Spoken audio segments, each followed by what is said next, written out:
Hello welcome to competitive exams library. ఈ వీడియోలో మనం రైల్వే గ్రూప్ డి లేదా రైల్వే ఎగ్జామ్స్ కి కరెంట్ అఫైర్స్ అనేది ఎన్ని నెలల ముందుగా ప్రిపేర్ అవ్వాలన్న ఇన్ఫర్మేషన్ అనేది అయితే డీటెయిల్ గా విత్ ప్రూఫ్స్ అయితే డిస్కస్ చేద్దాం. వీడియోని స్కిప్ చేయకుండా పూర్తిగా చూడండి. మన ఛానల్లో రైల్వే గ్రూప్ డి కి సంబంధించి మనకి ఫ్రీ మాక్ టెస్ట్ అనేది లాస్ట్ 3 వీక్స్ 3 టెస్ట్లు అనేది అయితే ఫ్రీగా ప్రొవైడ్ చేయడం జరిగింది. మంచి క్వాలిటీతో ఇంగ్లీష్ తెలుగు లాంగ్వేజెస్ లో ఆల్ ఇండియా వైడ్ గా ర్యాంక్ చెక్ చేసుకునే విధంగా అయితే ఈ టెస్ట్లు అనేవి అయితే ప్రొవైడ్ చేస్తున్నాం కదా. దాని గురించి ఇన్ఫర్మేషన్ చూసిన తర్వాత మీకు కరెంట్ అఫైర్స్ గురించి అయితే చెప్తాను.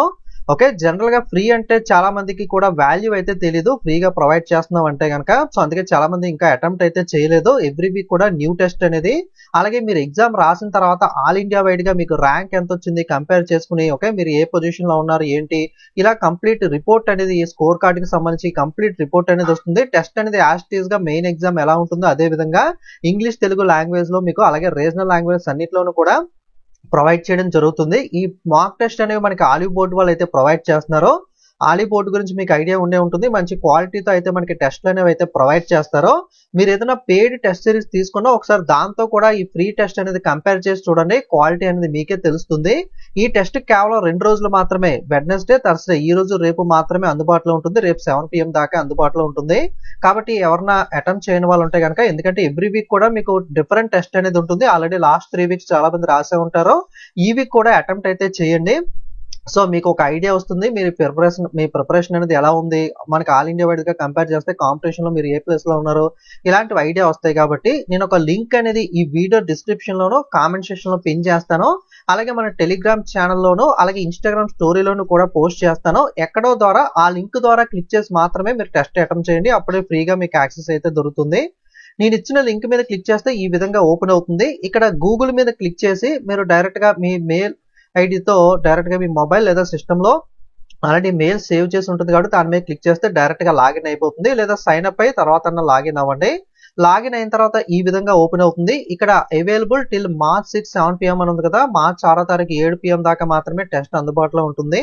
ఇక్కడ జాయిన్ అనే బటన్ ఉంటుంది. జాయిన్ మీద అయితే క్లిక్ చేయండి. RRB group D, RRC 2025 group D live test అని అయితే ఉంటుంది. సో ఇక్కడ టేక్ టెస్ట్ మీద అయితే క్లిక్ చేయండి. ఈ విధంగా ఓపెన్ అవుతుంది. పైన వీడియో డిస్ప్లే అవుతూ ఉంటుంది. కింద మీకు టెస్ట్ స్టార్ట్స్ ఇన్ 10 seconds అని వస్తుంది. జస్ట్ ఒక 10 seconds అయితే వెయిట్ చేయండి. 10 seconds అవగానే మీకు టెస్ట్ అనేది అయితే స్టార్ట్ అవుతుంది. సో మనకి మెయిన్ ఎగ్జామ్ లో కూడా ఈ విధంగా కొంత టైం ఇస్తారు. ఒక 10 minutes తర్వాత లాగిన్ అవుతుంది. సో ఇక్కడ స్టార్ట్ టెస్ట్ మీద అయితే క్లిక్ చేయండి. టైమర్ కంప్లీట్ అయిన తర్వాత ఇక్కడ లాంగ్వేజెస్ అనేవి అయితే డిస్ప్లే అవుతాయి. మీరు మొబైల్లో రాస్తుంటే కనుక గూగుల్ క్రోమ్ వెబ్ బ్రౌజర్ లో డెస్క్టాప్ మోడ్ పెట్టుకుని అయితే ట్రై చేయండి. ఓకే, మీకు English and Telugu language select చేసుకుని సబ్మిట్ అయితే చేయండి. సో ఈ విధంగా వస్తుంది. మెయిన్ ఎగ్జామ్ లో కూడా ఇక్కడ మీ ఫోటో డిస్ప్లే ఇదే విధంగా ఇన్స్ట్రక్షన్స్ అనేవి అయితే ఓపెన్ అవుతాయి. ఇక్కడ మీరు లాంగ్వేజ్ అనేది ఇంగ్లీష్ కావాలంటే ఇంగ్లీష్, తెలుగు లాంగ్వేజ్ కావాలంటే తెలుగు లాంగ్వేజ్ సెలెక్ట్ చేసుకోవాల్సి ఉంటుంది. ఓకే, స్టార్ట్ టెస్ట్ అని అయితే మీరు క్లిక్ చేయండి. ఓకే, తెలుగు లాంగ్వేజ్ సెలెక్ట్ చేసుకున్నాను కాబట్టి క్వశ్చన్ అనేది ఈ విధంగా తెలుగులో డిస్ప్లే అవుతుంది. సో క్వశ్చన్ అనేది చెక్ చేసుకుని మీరు ఆన్సర్ అనేది ర్యాండమ్ గా పెడుతున్నాను నేను. ఒక ఆన్సర్ అనేది సెలెక్ట్ చేసుకోండి. ఓకే, ఆన్సర్ అనేది చేసిన తర్వాత సేవ్ నెక్స్ట్ అని కొడితే మీకు ఈ విధంగా ఉంటుంది. ఓకే, సో మనకి ఏ విధంగా అయితే ఉందో ఆ విధంగా మీరు చూసుకుని సేవ్ అండ్ నెక్స్ట్ క్వశ్చన్స్ అనేవి చూసుకుంటా ఉండండి. ఇక్కడ మీరు కనబడుతుంది కదా, క్వశ్చన్ ఆన్సర్ చేసినప్పుడు గ్రీన్ గా ఉంటుంది. మార్క్ పర్ రివ్యూ పెట్టినట్లయితే ఈ విధంగా మనకి వైలెట్ కలర్ లో అయితే వస్తుంది. మీరు మార్క్ పర్ రివ్యూ పెట్టినట్లయితే అర్థం ఏంటి అంటే, ఆ క్వశ్చన్ నాకు డౌట్ ఉంది మళ్ళీ తర్వాత చెక్ చేసుకుంటానని. మీరు కొంత వెళ్ళిపోయిన తర్వాత ఇది మార్క్ పర్ రివ్యూ పెట్టాను కదా, ఇది ఒకసారి చెక్ చేద్దాం అని చెప్పి తర్వాత మీరు చెక్ చేయడానికి ఈజీగా అయితే ఉంటుంది. మీరు మార్క్ పర్ రివ్యూ పెట్టి ఆన్సర్ మీద క్లిక్ చేసి వదిలేస్తే కనుక, సో మీకు ఫర్ ఎగ్జాంపుల్ ఇది నేను పెట్టాను, ఆన్సర్ పెట్టి మార్క్ పర్ రివ్యూ పెట్టాను అనుకోండి, ఇది మీకు ఫైనల్ ఎవాల్యుయేషన్ లో తీసుకుంటారో. కరెక్ట్ ఆన్సర్ వస్తే మీకు మార్క్ ఇస్తారో, రాంగ్ అయితే నెగిటివ్ మార్క్ అనేది డిటెక్ట్ చేస్తారో. అలా కాకుండా మార్క్ ఫర్ రివ్యూ ఒకటే పెడితే కనుక ఈ క్వశ్చన్ అనేది కన్సిడర్ చేయరు, ఎందుకంటే మీరు ఆన్సర్ చేయలేదు కాబట్టి. అంటే ఫస్ట్ టైం ఆన్లైన్ ఎగ్జామ్ రాసే వాళ్ళ కోసం మీకు ఐడియా ఉంటుందని చెప్తున్నాను. ఇక్కడ మీరు మొత్తం క్వశ్చన్ పేపర్ చూడాలంటే క్వశ్చన్ పేపర్ మీద క్లిక్ చేసి ఈ విధంగా మొత్తం క్వశ్చన్ పేపర్ అనేది కూడా మీరైతే చెక్ చేయొచ్చు. ఓకే, సో ఈ విధంగా మొత్తం క్వశ్చన్ పేపర్ అనేది ఈ విధంగా అయితే ఉంటుంది.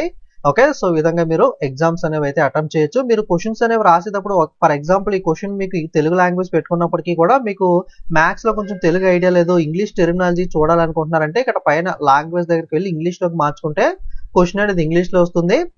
అలాగే ఇంగ్లీష్ లో ఉన్న క్వశ్చన్ ని మీరు తెలుగులో చూడాలనుకున్నా సరే ఇక్కడ లాంగ్వేజ్ ఆప్షన్ లోకి వెళ్ళి తెలుగు లాంగ్వేజ్ అయితే సెలెక్ట్ అయితే చేసుకోవచ్చు. ఓకే, సో ఈ విధంగా క్వాలిటీగా యాస్టీస్ గా మెయిన్ ఎగ్జామ్ ఎలా ఉంటుందో సేమ్ అదే విధంగా పైన టైమర్ రన్ అవుతూ ఉంటుంది. మీరు కావాలంటే పాజ్ చేసుకోవాలనుకుంటే పాజ్ అనేది కూడా చేసుకోవచ్చు. ఓకే, కంప్లీట్ గా మీరు ఎగ్జామ్ ఫినిష్ చేసిన తర్వాత సబ్మిట్ కొట్టినట్టయితే మీకు స్కోర్ ఎంత వచ్చింది అన్నది తెలుస్తుంది. రేపు 7 PM కి ఒకసారి మళ్ళీ లాగిన్ అయ్యి సేమ్ ఇదే చోట మీరు చెక్ చేసుకున్నట్లయితే మీరు ఓవరాల్ గా మొత్తం అందరూ ఎగ్జామ్స్ అనేవి రేపు 7 PM లో ఫినిష్ చేస్తారు కాబట్టి దాన్ని బట్టి మీ ర్యాంక్ స్కోర్ కార్డ్ అనేది ఎంత వచ్చింది అనేది కూడా మీరైతే తెలుసుకోవచ్చు. మీకు ఫ్రీగా క్వాలిటీ టెస్ట్ అనేది గ్రూప్ డి 4 టెస్ట్లు అనేది ప్రొవైడ్ చేయడం జరిగింది కాబట్టి అవకాశాన్ని వినియోగించుకుని ప్రతి వాళ్ళు టెస్ట్ అనేది రాయండి. మీ ఫ్రెండ్స్ అందరికీ కూడా వీడియో షేర్ చేయండి, వాళ్ళు కూడా ఇన్ఫర్మేషన్ తెలుసుకుని టెస్ట్ అనేది అయితే యాక్సెస్ చేసుకుంటారు. ఓకే, ఇక కరెంట్ అఫైర్స్ గురించి మనం చూసుకున్నట్లయితే చాలా మంది రైల్వే గ్రూప్ డి లేదా రైల్వే ఎగ్జామ్స్ కి ఎన్ని కరెంట్ అఫైర్స్ ప్రిపేర్ అవ్వాలంటే లాస్ట్ 6 months ప్రిపేర్ అయితే సరిపోతుందా, లాస్ట్ 12 months ప్రిపేర్ అవ్వాలా, లాస్ట్ 5 years ప్రిపేర్ అవ్వాలా, ఎందుకంటే 2021 2022 ఇలాంటి బిట్స్ కూడా అడుగుతున్నాడని చెప్పి చాలా మంది అయితే కామెంట్స్ లో అయితే అడగడం జరిగింది. ఇది రీసెంట్ గా జరిగిన నవంబర్ 2024 లో జరిగిన assistant loco pilot CBT1 exam అనేది. ఈ పేపర్ ఒకసారి మనం గమనించి చూద్దాం. ఓకే, సో ఇది చూసినట్లయితే మనకి ఇక్కడ చూడండి, ఇది నవంబర్ లో జరిగింది కదా. ఇక్కడ కరెంట్ అఫైర్స్ క్వశ్చన్ లో సెప్టెంబర్ 2024 కి రిలేటెడ్ గా ఒక కరెంట్ అఫైర్స్ బిట్ అయితే అడిగాడు. ఓకే, సెప్టెంబర్ అంటే మనకి లాస్ట్ 6 months లోపే వస్తుంది, ఎందుకంటే మనకి నవంబర్ ఆ టైంలో ఎగ్జామ్ జరిగింది కాబట్టి. అలాగే ఇక్కడ 2024 జూలై రిలేటెడ్ గా ఒక కరెంట్ అఫైర్స్ బిట్ అయితే అడిగాడు. అలాగే ఇక్కడ వచ్చేసరికి మార్చ్ బిట్ అయితే అడగడం జరిగింది. సో మార్చ్ అంటే మనకి మోర్ దాన్ 6 months అయితే అడిగినట్లుగా మనం అర్థం చేసుకోవచ్చు. ఇక్కడ చూడండి 2024 పద్మశ్రీ అవార్డు గురించి అయితే క్వశ్చన్ అయితే వచ్చింది. కింద కూడా మరొక క్వశ్చన్ పద్మభూషణ్ అవార్డు 2024 సంబంధించి వచ్చింది. యాక్చువల్ గా పద్మ అవార్డ్స్ ఎప్పుడు ఇస్తారు, మనకి జనవరి టైంలో ఇస్తారు కదా, అంటే 2024 జనవరిలో అయితే ఇచ్చారు. సో ఈ బిట్ వచ్చేసరికి మనకి ఎగ్జామ్ వచ్చేసరికి నవంబర్ లో జరిగింది, అంటే మనకి more than 6 months current affairs కూడా మనకి ఇక్కడ అడగడం అయితే గమనించవచ్చు.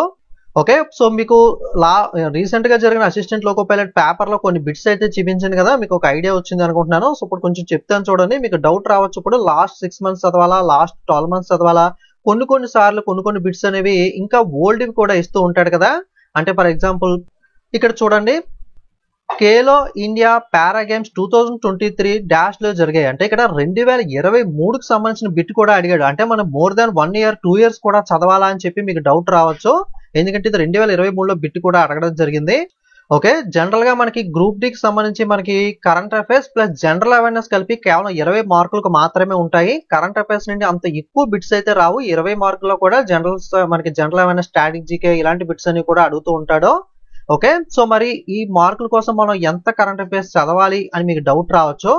జనరల్ గా మీరు కరెంట్ అఫైర్స్ అనేది స్టార్ట్ చేసేటప్పుడు ఎప్పుడు కూడా రీసెంట్ నుండి స్టార్ట్ చేయాల్సి అయితే ఉంటుంది. ఫర్ ఎగ్జాంపుల్ మనకి ఇప్పుడు స్టార్ట్ చేశారనుకుంటే ఇది వచ్చేసరికి మార్చ్ మంత్ కదా, సో మార్చ్ మంత్ చదువుతూనే అలాగే మనకి next February, next January, next December 2024, next November. Okay, ఈ విధంగా బ్యాక్ కి మనం చదువుకుంటూ వెళ్ళాలి. ఎనీ కాంపిటేటివ్ ఎగ్జామ్ ఖచ్చితంగా మస్ట్ అండ్ షుడ్ గా లాస్ట్ 6 months కరెంట్ అఫైర్స్ అయితే మనం ఖచ్చితంగా అయితే ప్రిపేర్ అయితే అవ్వాల్సి అయితే ఉంటుంది. ఇక రైల్వే ఎగ్జామ్ పాయింట్ ఆఫ్ వ్యూలో చూసుకుంటే మనకి కొన్ని బిట్స్ లాస్ట్ 6 months లో ఇస్తూ ఉంటాడు, కొన్ని లాస్ట్ 12 months కూడా ఇస్తూ ఉంటాడు. అంటే ఫర్ ఎగ్జాంపుల్ మీరు లాస్ట్ 6 months అయితే కంప్లీట్ గా A to Z current affairs అయితే ప్రిపేర్ అవ్వాలి. కాకపోతే కొన్ని ముఖ్యమైన అవార్డ్స్ లాంటివి ఉంటాయి. ఫర్ ఎగ్జాంపుల్ ఇక్కడ చూసినట్లయితే పద్మ అవార్డ్ జనవరి 2024లో జరిగిన బిట్ అయితే అడిగాడు. సో ఇలాంటి పద్మ అవార్డ్స్ కానీ లేదా ఆస్కార్ అవార్డ్స్ కానీ నోబెల్ ప్రైజెస్ కానీ ఓకే మీకు లాస్ట్ 6 months కాదు, లాస్ట్ 1 year 1.5 year బ్యాక్ కూడా రీసెంట్ గా ఇలాంటి ముఖ్యమైన అవార్డులు, నేషనల్ స్పోర్ట్స్ అవార్డ్స్ కానీ నేషనల్ ఫిల్మ్ అవార్డ్స్ కానీ ఇలాంటి కొన్ని ముఖ్యమైన అవార్డులు లాంటివి ఉంటాయి కదా, ఇటువంటివి మీరు లాస్ట్ 1 year 1.5 year ముందు జరిగినా సరే మీరు ఖచ్చితంగా చూసుకోవాలి. ఒక్కొక్కసారి 2023 పద్మ అవార్డ్ కి సంబంధించి కూడా బిట్స్ అయితే అడుగుతూ ఉంటాడు. కొన్ని ముఖ్యమైన మనకి మ్యూజిషియన్స్ కానీ అటువంటి వాళ్ళు ఎవరైనా పద్మ అవార్డ్స్ గెలుచుకుంటే ప్రముఖ వ్యక్తులు అనే వాళ్ళు మీరు కనీసం ఒక్కొక్కసారి ప్రీవియస్ ఇయర్ కూడా చూసుకోవడం అనేది అయితే మంచిది. మీరు ఒక మార్క్ కూడా మిస్ అవ్వకూడదు. ఫుల్ ఫ్లెడ్జ్డ్ గా ప్రిపేర్ అవ్వాలనుకునే వాళ్ళు ఈ విధంగా కంప్లీట్ గా అయితే ప్రిపేర్ అవ్వండి. నాకు ఎక్కువ టైం లేదు, నేను ఎక్కువ చదవలేను అనుకుంటే కనుక మీరు maths, reasoning, GK, general science ఇవన్నీ పర్ఫెక్ట్ గా ఉన్నాను, కరెంట్ అఫైర్స్ ఒకటే కొంచెం నేను నెగ్లెక్ట్ చేద్దాం అనుకునే వాళ్ళు లాస్ట్ 6 months కంప్లీట్ గా చదివి సో ఇలాంటి లాస్ట్ 1 year గా Padma awards, Oscar awards, Nobel prizes, national sports awards లాంటివి లాస్ట్ 1 year చూసుకోండి. ఇక మీరు ఖేలో ఇండియా గేమ్స్ 2023 బిట్ కూడా అడిగారు కదా, అలాంటివి ఏంటి అంటే స్పోర్ట్స్ రిలేటెడ్ గా ఓకే స్పోర్ట్స్ కానీ మూవీస్ లైక్ ఆస్కర్ అవార్డ్స్ కానీ మన ఇండియన్స్ ఏమన్నా ఆస్కర్ అవార్డు గెలుచుకున్నారు అనుకోండి, అది 1998 సంవత్సరంలో బిట్ కూడా అడుగుతాడు. అంటే దాని అర్థం అప్పుడు కరెంట్ అఫైర్స్ ఇప్పుడు అడిగాడని కాదు, అది స్టాటిక్ జీకే అయిపోతుంది. ఓకే, బాగా ఇంపార్టెంట్ బిట్స్ మన ఇండియన్స్ లాంటి వాళ్ళు ఆస్కర్ అవార్డ్స్ గెలుచుకున్నా లేదా ఒలింపిక్ లో పథకాలు గెలుచుకున్నా అవి 2021 అలాంటప్పుడు కూడా అడుగుతాడు. దాని అర్థం ఏంటంటే 2021 నుండి కరెంట్ అఫైర్స్ మనం చదవాలి అని కాదు, అది స్టాటిక్ జీకే కింద అయిపోతుంది అనమాట. సో కాబట్టి అటువంటి పాయింట్స్ ఒలింపిక్ గేమ్స్ కానీ ఇటువంటి వాటిలో ఆస్కర్ అవార్డ్స్ లో మన వాళ్ళు ఎవరైనా అవార్డు గెలుచుకున్నారా, లేదా క్రీడలకు సంబంధించి ఈవెంట్స్ అనేవి ఎక్కడెక్కడ జరిగాయి, ఇలాంటి కొన్ని అనేవి స్టాటిక్ కిందకి వెళ్ళిపోతాయి. అది కరెంట్ అఫైర్స్ కిందకి రాదు. అందుకే కొంచెం ఓల్డ్ కూడా అలాంటివి అయితే అడుగుతూ ఉంటాడు. ఓకే, మీకు క్లారిటీ వచ్చింది అనుకుంటున్నాను. మళ్ళీ చెప్తున్నాను, ఒకసారి చూడండి. లాస్ట్ 6 months మాత్రం మీరు కంప్లీట్ గా కరెంట్ అఫైర్స్ ప్రిపేర్ అవ్వండి. ఓకే, ఇక లాస్ట్ 1 year లో ఇలాంటివి ఏమన్నా Padma awards, Oscar awards, Nobel prizes, national sports awards, national మనకి ఫిలిం అవార్డ్స్ లాంటివి ఏవైనా ఇంపార్టెంట్ టాపిక్స్ ఉంటే లాస్ట్ 1 year కూడా ఖచ్చితంగా చూసుకోండి. ఇక స్పోర్ట్స్ రిలేటెడ్ గా కానీ ఆస్కర్ అవార్డ్స్ ఇలాంటివి మనకి స్టాటిక్ జీకే పరంగా ఇంపార్టెంట్ ఇండియన్స్ ఏమన్నా మెడల్స్ విన్ అయ్యారా, ఇండియాలో ఏమన్నా స్పోర్ట్స్ ఈవెంట్స్ అనేవి జరిగాయా, ఇలాంటివి కొన్ని స్పోర్ట్స్ వెన్యూస్ వీడియో చేస్తూ ఉంటాం కదా మనం, ఎక్కడెక్కడ స్పోర్ట్స్ ఈవెంట్స్ అనేవి గతంలో జరిగాయి, అప్కమింగ్ జరగబోతున్నాయని, అలాంటి పాయింట్ ఆఫ్ వ్యూలో మీరు ఇవి చూసుకోవాలి. ఓకే, దాని అర్థం మనం కరెంట్ అఫైర్స్ 2021 నుండి last 5 years last 3 years prepare అవ్వాల్సిన అవసరం లేదు. లాస్ట్ 6 months మాత్రం ఫుల్ ఫ్లెడ్జ్డ్ గా ప్రిపేర్ అయ్యి లాస్ట్ 12 months లో ఉన్న ఇంపార్టెంట్ బిట్స్ ఏవైతే అవార్డ్స్ లాంటివి ఉంటాయో వాటిని అయితే చూసుకోండి. ఇక సిసిఏ వాళ్ళు ఇలాంటి వాళ్ళు అయితే కొంచెం మీరు కరెంట్ అఫైర్స్ ని కొంచెం లైట్ తీసుకున్నా పర్వాలేదు, అంటే మరీ అసలు చదవద్దని కాదు, ఇంపార్టెంట్ అయినవి అయితే చూసుకోండి. పద్మ అవార్డ్స్, ఆస్కర్ అవార్డ్స్ ఇలాంటివి, స్పోర్ట్స్ మూవీస్ రిలేటెడ్ గా ఇంపార్టెంట్ అవార్డ్స్ లాంటివి బ్రీఫ్ గా అయితే చూసుకోండి. ఓకే, మిగతా వాళ్ళు మాత్రం 1 mark కూడా మిస్ అవ్వకూడదు అనుకున్న వాళ్ళు ఖచ్చితంగా లాస్ట్ 6 months ఫుల్ ఫ్లెడ్జ్డ్ గా ప్రిపేర్ అయ్యి లాస్ట్ 12 months మాత్రం మనకి ఇంపార్టెంట్ అవార్డ్స్ లాంటివి అయితే మీరైతే చూసుకోవాల్సి ఉంటుంది. ఇక స్పోర్ట్స్ రిలేటెడ్ గా ఇంకొంచెం పాతవి కూడా ఇలాంటి ఈవెంట్స్ వెన్యూస్ కానీ ఇండియన్స్ విన్ అయిన ఒలింపిక్ మెడల్స్ ఇలాంటివి కానీ మీరైతే ఫుల్ ఫ్లెడ్జ్డ్ గా అయితే ప్రిపేర్ అవ్వాలి. సో మీకు క్లారిటీ అయితే వచ్చింది అనుకుంటున్నాను. రైల్వే ఎగ్జామ్స్ గ్రూప్ డి కి సంబంధించి కరెంట్ అఫైర్స్ ఎలా ప్రిపేర్ అవ్వాలి, ఎలా అడుగుతాడు ఏంటి అనేది. ఓకే, ఫ్రీ మాక్ టెస్ట్ మాత్రం రాయడం అయితే మిస్ అవ్వకండి, మీకు ఒక క్లారిటీ వస్తుంది. మీకు మీరు అసెస్మెంట్ అయితే చేసుకోవచ్చు, మీ ప్రిపరేషన్ లెవెల్ ఎలా ఉంది, ఎంత ఇంప్రూవ్ అవ్వాలి, ఎక్కడ ఉన్నారా అన్నది. సో మీ ఫ్రెండ్స్ కూడా వీడియోని షేర్ చేయండి, వాళ్ళు కూడా ఇన్ఫర్మేషన్ తెలుసుకుని టెస్ట్ అనేది అయితే అటెంప్ట్ చేస్తారు. Okay, thank you.